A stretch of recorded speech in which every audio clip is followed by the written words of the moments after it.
Hey there, this is Mele Flux here with a review for A Nightmare on Elm Street 4, The Dream Master.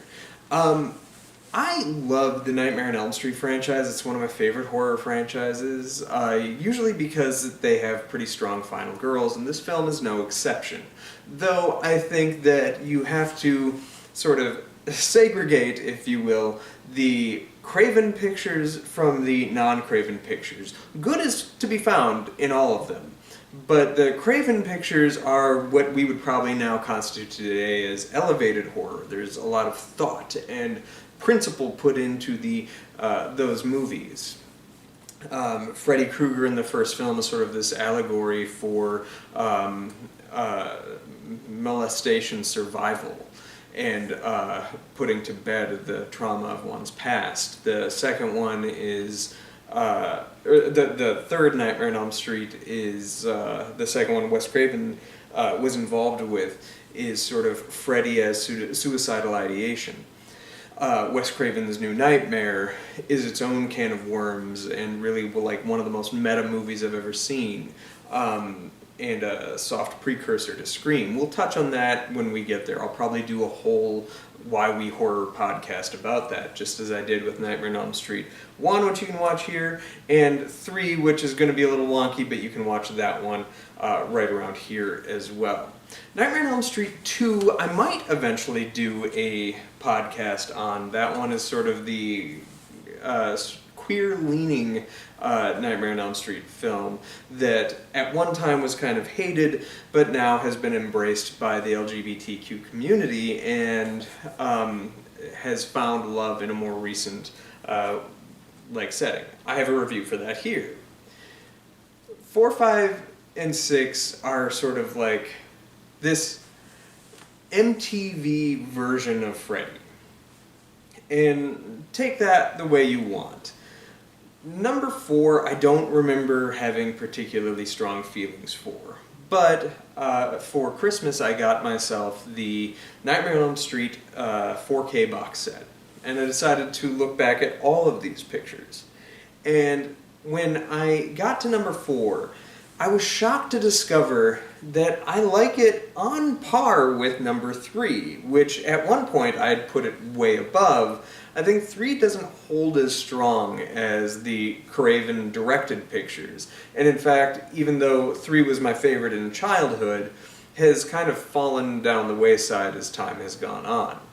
And in a lot of ways, Nightmare on Elm Street 4 is kind of just Dream Warriors repackaged and repurposed, but with a much stronger, more confident director, and who's not afraid to make inventive use of the camera and the set pieces. Similar to how Craven did in the first one. Nobody's ever going to match Craven, but I think Renny Harlin does a great job in Nightmare on Elm Street 4, The Dream Master. And I think that as good of a character as Kirsten is in Dream Warriors, she never felt to me like a person you could hang a whole feature franchise around. So for her to be the final girl to come out standing from Dream Warriors, I was a little disappointed even back then. I loved Nancy. I think Alice is a much stronger final girl, and if I were to pick my top 5 final girls, she would be in that 5. And it's sad because I think most people have kind of forgotten about how great Alice is. And it's because they do the work in this film to build her up. She's this kind of meek girl in the beginning who has like daydreaming flights of fancy, but over time she starts getting imbued with the power of friendship all around her. Truthfully, this is the friends we made along the way is how to survive this horror story. And as each of the characters start getting picked off, Alice picks up their powers, their strengths. Just as we carry everybody with us that has touched our lives, they put that in essence into her, and that is really kind of neat. We also have like these daydream sequences which at first seem pretty jarring, but upon rewatch, I think are quite strong and really add to her character. Just as Freddy is a dream master of the nightmare realm, she's a dream master of the daydream flight of fancy. And it's her strength and her power that she learns and develops over the course of the film that allows her to take down Freddy. I think this film also has a really strong cast of characters. You have returning Kincaid and Joey, reprised by their same actors, and dude, Kincaid gets short shrift. He is so good in Dream Warriors, he almost steals that effing show. And he's so great here, but he then just falls to the first guy dying in the film kind of role, which is too bad, because I love his character. Joey I have mixed feelings on, we'll touch on that in a minute. But I will say the biggest detriment to this film, and why I was so resistant to like it in childhood, is that it suffers from that which most franchises in horror films suffer, which is they take the survivors of the previous movie and kill all of them, and not leaving you with anybody to move forward with outside of this new band of characters who you are sure are just going to die in the next film anyway. It's something that bothered me with The Nightmare on Elm Street, not Nightmare, with Friday the 13th, and many other franchises and horror films in the past. This film does so in a little more of a graceful way, but it is just the three survivors getting picked off in the beginning before the new fodder gets to take center stage. Joey is the one that I struggle with, because I believe that it was his dream power that he found his voice, but that was just in the dream. The fact that he carries over and has a vociferous character in this film is a little... That's not my interpretation of Dream Warriors. And so that always kind of bugged me. That said, he has a pretty great death scene, and I really did enjoy his, how's this for a wet dream? Line.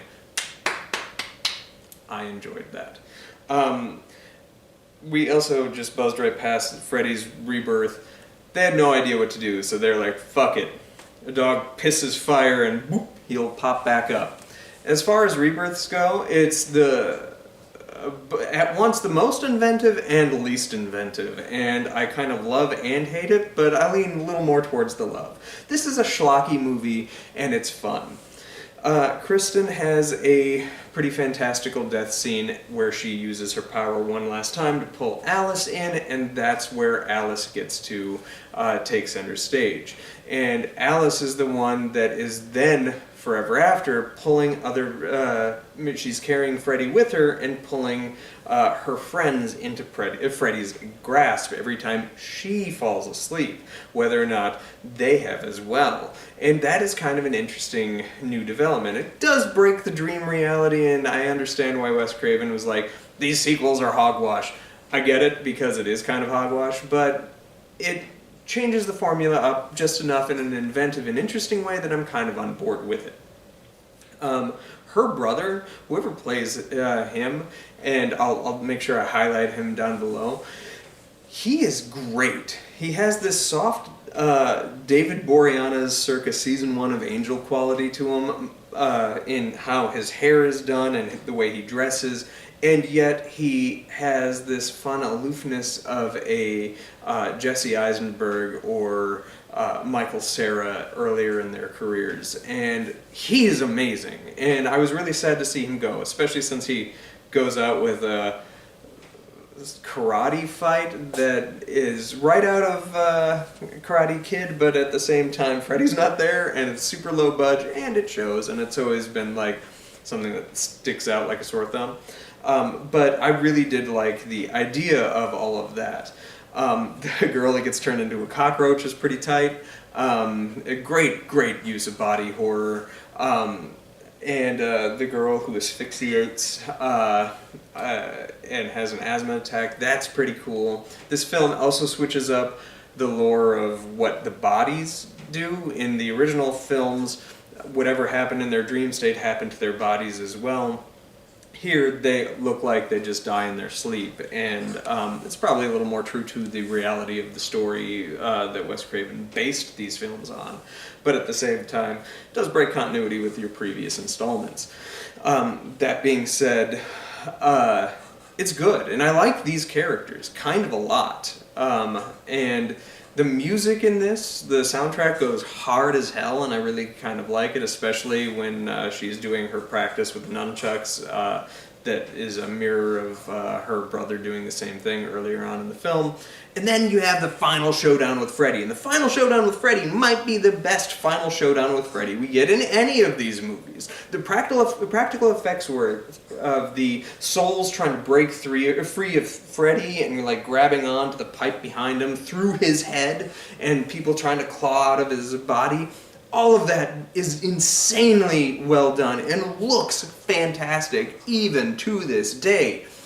But it's also something that I really like, in that Wes Craven always likened the horror films to be sort of like a reflection of reality.